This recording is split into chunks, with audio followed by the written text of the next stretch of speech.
Tenure. In the university, it's the gold standard. Tenure means you can pretty much say whatever you want in the name of academic freedom without having to worry about losing your job. But one University of California Davis professor who said cops, quote, need to be killed, and that, quote, it's easier to shoot cops when their backs are turned, really seems to be putting that idea to the test. Let's take a look. Let me introduce you to UC Davis professor Joshua Clover. He studies critical theory and Marxism, and his interests include the end of capitalism. Surprise, surprise, Joshua really doesn't seem to like the popo. He has said, I am thankful that every living cop will one day be dead, some by their own hand, some by others, too many of old age. Hashtag let's not make more. I mean, it's easier to shoot cops when their backs are turned, no? And people think that cops need to be reformed. They need to be killed.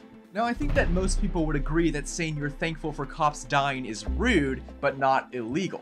I'm no legal expert, but saying they need to be killed just might cross into incitement to violence. And I think you'd be pretty hard-pressed to count that as some kind of scholarly academic freedom.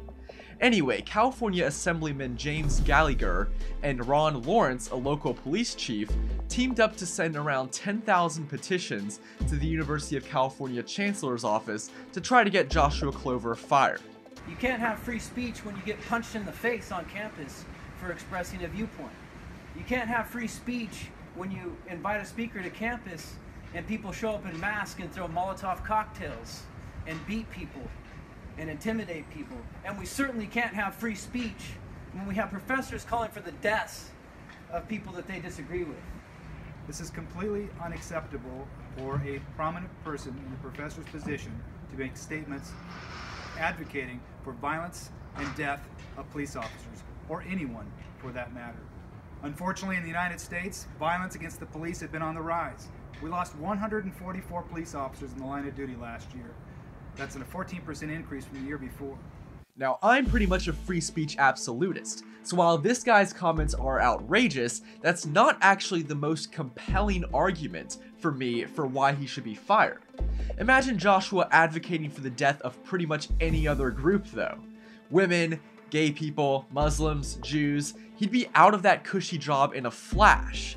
But nowadays there are a few groups like police officers, men if you remember this HuffPo staffer's tweet, and whites if you recall this University of Georgia TA's remarks about fighting white people as a skill and some white people may have to die.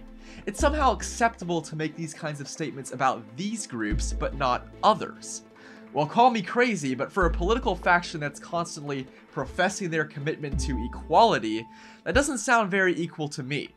For Campus Unmasked, I'm Shimshock.